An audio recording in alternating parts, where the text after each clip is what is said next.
अगर किसी की भी वाइफ छोटे मोटे झगड़ों के चलते घर छोड़कर चली जाती है और घर जाकर वो वहाँ से अपने इन लॉज या हस्बैंड को धमकी देती है कि अगर आपने मुझे पैसे नहीं दिए तो मैं आपके ऊपर केस कर दूंगी या फिर आपके ऊपर इतने केसेस ठोक दूंगी और आपको कोर्ट लेके जाऊंगी, तो आपको बिल्कुल डरने की ज़रूरत नहीं है।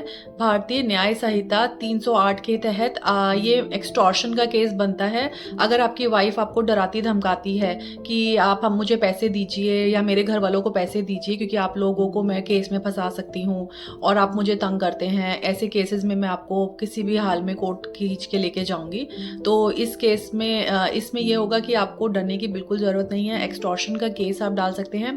कोर्ट में आप ये बताएंगे कि आपकी वाइफ आपको ज़बरदस्ती मनी एक्सटॉर्शन का केस के लिए फंसाने की कोशिश कर रही है और उसमें उसको हैवी जुर्माना और पनिशमेंट भी दिला सकते हैं। तो अगर अब कोई भी लड़का ऐसे भी किसी भी केस से जूझ रहा है या फिर आपके कोई फ्रेंड्स जो आसपास आप देख रहे हैं अगर कोई भी ऐसी सिचुएशन से जूझ रहा है तो ये वीडियो प्लीज़ उनके साथ ज़रूर शेयर कीजिए, क्योंकि ये एक्चुअली बहुत इंपॉर्टेंट है। कई बार ऐसे होता है कि एक पार्टी जैसे वाइफ को लगता है कि मैं अपने हस्बैंड के अगेंस्ट कुछ भी कर दूंगी और उसको कोर्ट ले जाके झूठे केसेस में भी फंसा दूंगी, तो ये इतना ईजी नहीं है।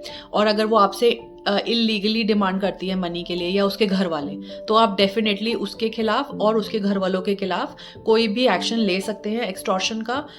बट अगेन आपको ये कोर्ट में बताना होगा कि वो आपसे इलीगली और आपको परेशान करने के लिए एक्सटॉर्शन जो भी कर रही है, मनी लेना चाह रही है, क्यों ले रही है और आपको क्यों तंग कर रही है। आपका इस पर क्या मानना है कि आपको ये नॉर्मली सहते रहना चाहिए ऐसी चीज़ों को या फिर आपको भी आवाज़ उठानी चाहिए?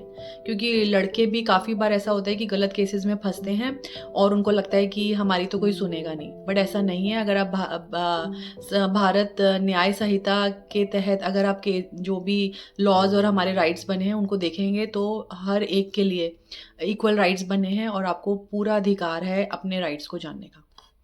Thank you.